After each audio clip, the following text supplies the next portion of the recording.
విరామం అనంతరము దివ్యవాక్కు కార్యక్రమమునకు తిరిగి స్వాగతం. ఒక దైవ కుమారునికి ఒక పాపికి జరుగుతున్నటువంటి సంభాషణ.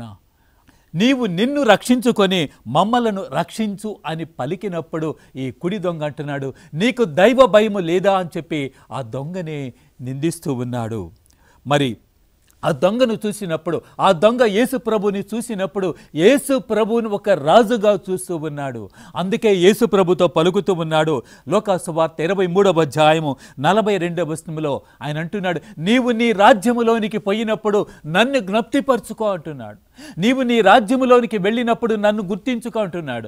ఒక దొంగగా ఉన్నటువంటి, ఒక పాపిగా ఉన్నటువంటి ఆ వ్యక్తి యొక్క హృదయంలో ఎలాంటి మార్పు వస్తుందంటే, పరిశుద్ధుడైన పవిత్రుడైనటువంటి ఆ దైవ కుమారుని చూస్తున్నప్పుడు ఆ హృదయంలో కాఠిన్యము తొలగిపోయి, ఆ హృదయంలో ప్రేమ కలిగి, ఆ హృదయంలో విశ్వాసము కలిగి, ఆ హృదయంలో తానేమిటో తాను తెలుసుకొని తన పాపాన్ని మన్నించమని వేడుకుంటూ పాప క్షమాపణ పొందుతూ పశ్చాత్తాపడుతూ ఆయన అంటున్నాడు, నీవు దైవ కుమారుడివి, దేవుని కుమారుడివి, నీ రాజ్యం ఇది కాదు, నీ రాజ్యము పరలోక రాజ్యము, నీవు నీ పరలోక రాజ్యాల్లోకి వెళ్ళినప్పుడు నన్ను జ్ఞప్తిపరుచుకో అని పాపి అయినటువంటి దొంగ పలుకుతూ ఉన్నాడు.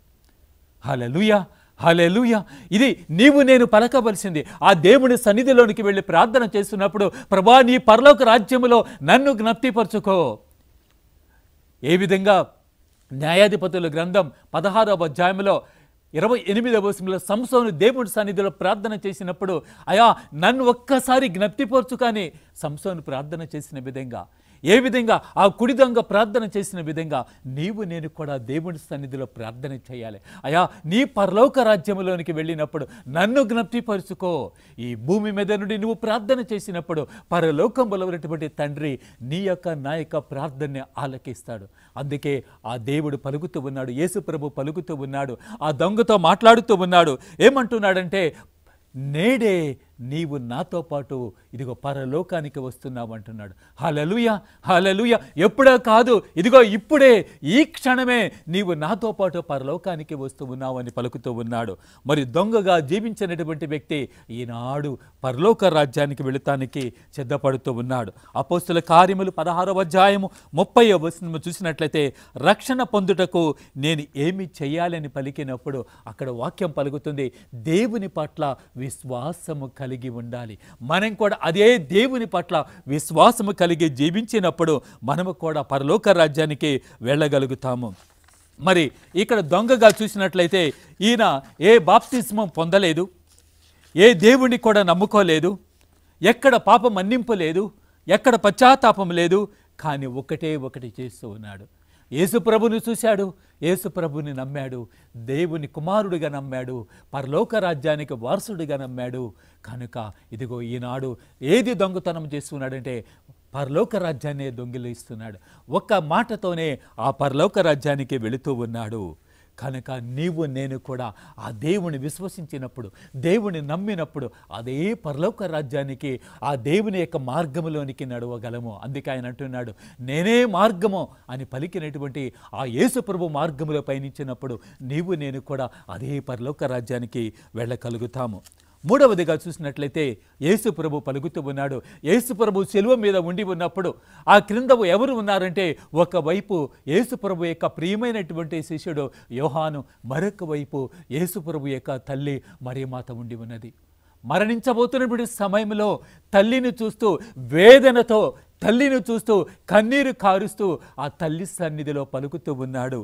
ఏమంటున్నాడంటే, అమ్మా ఇదిగో నీ కుమారుడు అని పలుకుతూ ఉన్నాడు. ఆ యోహాను చూసి అంటున్నాడు, ఇదిగో నీ కుమారుడు అంటున్నాడు. చాలామంది పలుకుతూ ఉన్నారు, తల్లి మరియమాతకి యేసు ప్రభు మాత్రమే కాక ఇంకా కుమారులు ఉన్నారు అని. కానీ మరణించబోతున్న సమయంలో ఆయన అంటున్నాడు, ఇదిగో నీ కుమారుడు అంటున్నాడు. మరి మరణించబోతున్న సమయంలో నేను మరణిస్తే నాకు ఇంకొక సహోదరుడు ఉంటే నా తల్లిని చూస్తారనుకోవచ్చు. కానీ ఇక్కడ మరియమాతకి కుమారులు లేరు, పుత్రులు లేరు, ఉన్నది ఒకే ఒకడు, అది దేవుని కుమారుడు, దేవుని యొక్క అభిషేకము చేత జన్మించినటువంటి యేసు ప్రభు మాత్రమే. అందుకే ఆయన అంటున్నాడు, ఇంకా నేను మరణిస్తే నా తల్లిని చూసేవారు లేరు, నేను మరణిస్తే నా తల్లి ఒంటరిది అవుతుందని చెప్పి తన యొక్క శిశువుడు అయినటువంటి యోహాను చూసి తల్లికి అప్పగిస్తూ ఉన్నాడు. అంటున్నాడు, అమ్మా ఇదిగో నీ కుమారుడు అంటున్నాడు. అదే సమయంలో కుమారుని వైపు చూసి, శిష్యుని వైపు చూసి అంటున్నాడు, ఇదిగో నీ తల్లి అంటున్నాడు. మరి ఈ లోకంలో జీవిస్తున్నటువంటి మనం మన తల్లి పట్ల ఏ విధంగా ఎలాంటి విశ్వాసాన్ని కలిగి ఉన్నాము? మరణించబోతున్న సమయంలో కూడా తల్లిని గురించి ఆలోచన చేస్తున్నటువంటి యేసు ప్రభువు వలె ఈ లోకంలో జీవిస్తున్నటువంటి నీవు నేను తల్లిదండ్రుల పట్ల ఎలాంటి ప్రేమని కలిగి ఉన్నాం? తల్లిదండ్రుల పట్ల ఎలాంటి విశ్వాసాన్ని కలిగి ఉన్నాము? ఒక్కసారి మనల్ని మనం ఆత్మ పరిశీలన చేసుకోవాలి. అందుకే తల్లి ఎదుట సర్వానికి తల్లిగా అప్పగిస్తూ ఉన్నాడు. ఆనాటి నుండి తల్లి ఒక యోహానికి మాత్రమే తల్లి కాక ఆనాటి నుండి తల్లి యావత్ ప్రజలకి తల్లిగా మరియమాతని మనం కొనియాడుతున్నాం. శ్రీ సభ మొత్తము కూడా మరియమాతని తల్లిగా మనం కొనియాడుతూ ఉన్నాం. 4వదిగా చూసినట్లయితే ఆయన అంటున్నాడు, నా దేవా నా దేవా నన్ను ఎలా విడనాడితీవని మార్కు సువార్త 15వ అధ్యాయము 34వ వచనములో, ఎందుకు నన్ను విడనాడుతున్నావు, ఏ విధంగా విడనాడుతున్నావు అని చెప్పి దేవుని సన్నిధిలో ప్రార్థన చేస్తూ ఉన్నాడు. మనం కూడా ప్రభు సన్నిధిలో ప్రార్థన చేయాలి. మనం అనుకుంటున్నాం ఇది జరుగుతుందేని, కానీ జరగటం లేదు. ఎందుకని జరగటం లేదో తెలియదు, కానీ జరగటం లేదు. అందుకే హగ్గయి పత్రిక 1వ అధ్యాయము 5వ వచనములో వాక్యం పలుకుతూ ఉంది, ఇది జరుగుతుంది అనుకుంటున్నాము, జరగటం లేదు. ఇది బాగుగా పండుతుంది అనుకుంటున్నాము, పండటం లేదు. ఎందుకు ఈ విధంగా జరుగుతుందో బాగుగా పరిశీలించి చూడుడు అని వాక్యం పలుకుతుంది. మన జీవితాల్లో కూడా ఎందుకు ఆటంకాలు వస్తున్నాయి, ఎందుకు శోధనలు వస్తున్నాయి, బాగుగా పరిశీలించి చూడుడు అని వాక్యం పలుకుతూ ఉంది. మరి మన జీవితంలో ఎందుకు ఇలాంటి ఆటంకాలు వస్తూ ఉన్నాయి?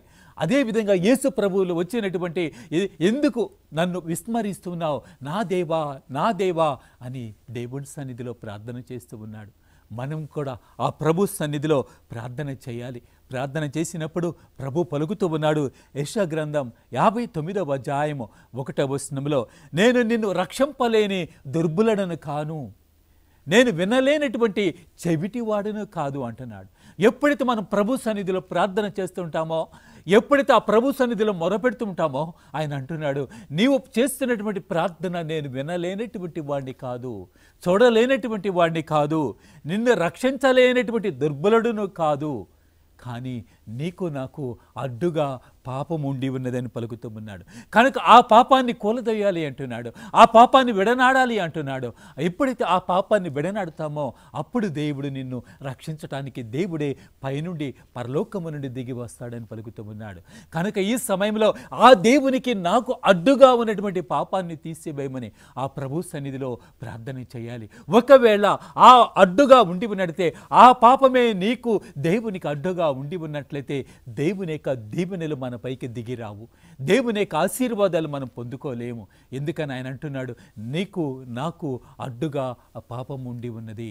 కనుక ఆ పాపాన్ని తీసివేయటానికి, ఆ పాపాన్ని కూల్చివేయటానికి ఈ శ్రమల దినాల్లో, ఈ 40 దినాల్లో దేవుని సన్నిధిలో మనం పాపం ఒప్పుకుంటూ పశ్చాత్తాపడుతూ ప్రార్థన చేయవలసిన వారిమై ఉన్నాము.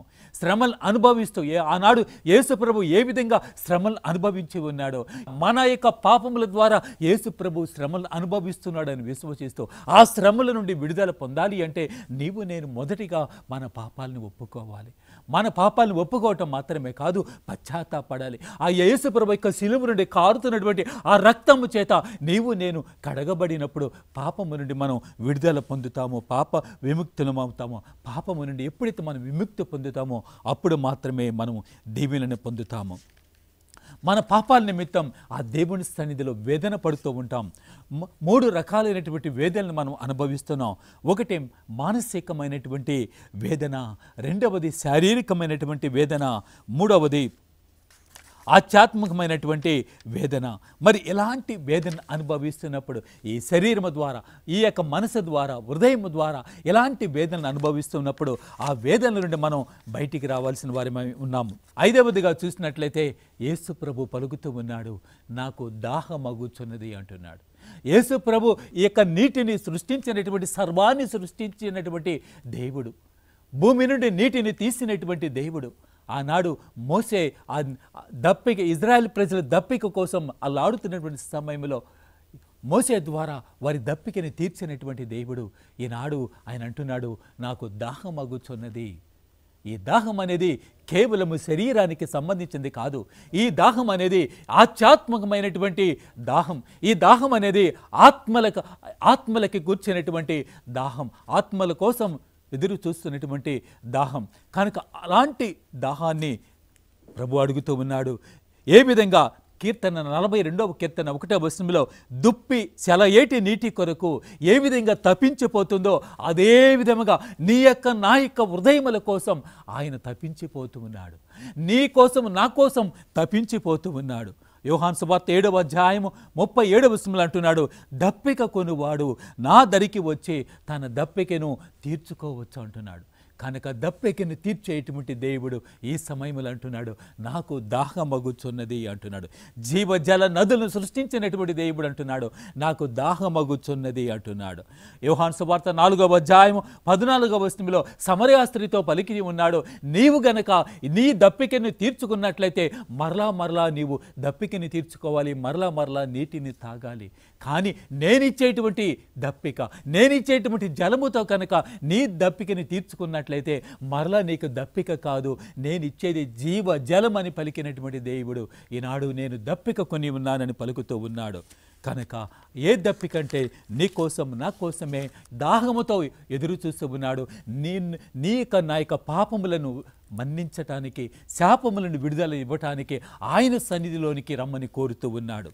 6వదిగా చూసినట్లయితే ఆయన అంటున్నాడు, సమాప్తమైనది అని పలుకుతూ ఉన్నాడు. సర్వము సమాప్తమైనది అంటున్నాడు. మత్తయి సువార్త 11వ అధ్యాయము 28వ వచనం చూసినట్లయితే, భారముతో అలసి సొలిసి ఉన్న సమస్త జనులారా నా వద్దకు రండి అని పలుకుతూ ఉన్నారు. మీరు ఎలాంటి స్థితిలో ఉన్నా మీరు నా వద్దకు రండి అని పలుకుతూ ఉన్నాడు. కనుక మనం ఆయన దరికి వెళ్ళాలి. ఇదిగో మనలో ఉన్నటువంటి భారాన్ని తీసివేయాలంటే కీర్తన 37వ కీర్తన 5వ వచనంలో పలికిన విధంగా మీ భారం మొత్తాన్ని నాపై మోపండి అని పలికినటువంటి ఆ ప్రభు చెంతకి వెళ్ళాలి. మన భారాన్ని తీసుకొని మన పాపాలను మోసుకుంటూ ఆయన సన్నిధికి వెళ్ళాలి. వెళ్ళటమే కానీ తిరిగి వెనక్కి రాకూడదని వాక్యం పలుకుతుంది. లోకా సువార్త 9వ అధ్యాయం 62వ వచనంలో చూసిన, నాగటి మీద చేయి పెట్టినటువంటి వ్యక్తి ముందుకే వెళ్ళాలి కానీ తిరిగి చూడకూడదని వాక్యం పలుకుతుంది. కనుక మనం ఆయన సన్నిధికి వెళ్ళాలి. దర్శన గ్రంథం 21వ అధ్యాయం 6వ వచనంలో కూడా వాక్యం పలుకుతుంది, అంతయు సమాప్తమైనది, అల్ఫయు ఒమేగా నేనే అంటున్నాడు. కనుక మనం ప్రభు సన్నిధికి వెళ్ళాలి. నీ కోసం, నా కోసం ఆ సిలువల రక్తము చిందించినటువంటి ఆ ప్రభు సన్నిధిలో మనం ప్రార్థన చేసుకోవాలి.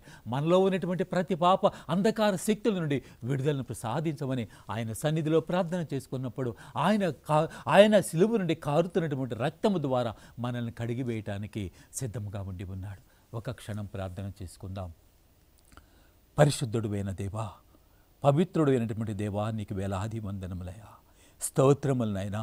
ఈ యొక్క సమయంలో ప్రభా, ఈ కొద్ది సమయంలో నీ యొక్క వాక్యముల ద్వారా మమ్మల్ని నడిపించినటువంటి విధానమును బట్టి ప్రభా నీకే వందనములు, స్తోత్రములు సమర్పిస్తున్నాం. ప్రభా ఈ యొక్క సమయంలోనైనా ఆయా మాలో ఉన్నటువంటి పాప అంధకార శక్తుల నుండి ఆయా మాకు విడుదలను ప్రసాదించమని వేడుకుంటున్నాము నైనా. ఆయా ఇంకా మాలో ఏ పాపమైతే ఉండి ఉన్నదో, ఆయా ఇంకా మాలో ఏ రహస్య పాపమైతే దాగి ఉన్నదో, ఆయా అలాంటి పాపముల నుండి, శాపముల నుండి మాకు విడుదలను ప్రసాదించమని వేడుకుంటున్నాము నైనా. ఆయా ఏక సమయంలో ప్రభా మమ్మల్ని రక్షించగలిగినటువంటి దేవుడు నీవేనని విశ్వసిస్తున్నాము, నమ్ముతున్నాము నైనా. ఇదిగో ప్రభా ఏక శ్రమల దినాల్లో నైనా కేవలము ప్రార్థన మాత్రమే కాక నైనా పాప క్షమాపణ పొందటానికి కావలసినటువంటి ఆయా నీ యొక్క కృపను మా అందరికీ దయచేయమని, పశ్చాత్తాపంతో నీ సన్నిధిలో కన్నీటితో ప్రార్థించే కృపను దయచేయమని అమ్మ తల్లి మరి మాత మా అందరి కోసం నీ కుమారుడి సన్నిధిలో ప్రార్థించమని యేసుక్రీస్తు నామమున అడిగి వేడుకుంటున్నాము తండ్రి. ఆమెన్. Praise the lord. ఈ వాక్యమును దేవాది దేవుడు దీవించునుగాక. ఆమెన్. పిత పుత్ర పవిత్ర ఆత్మ నామమున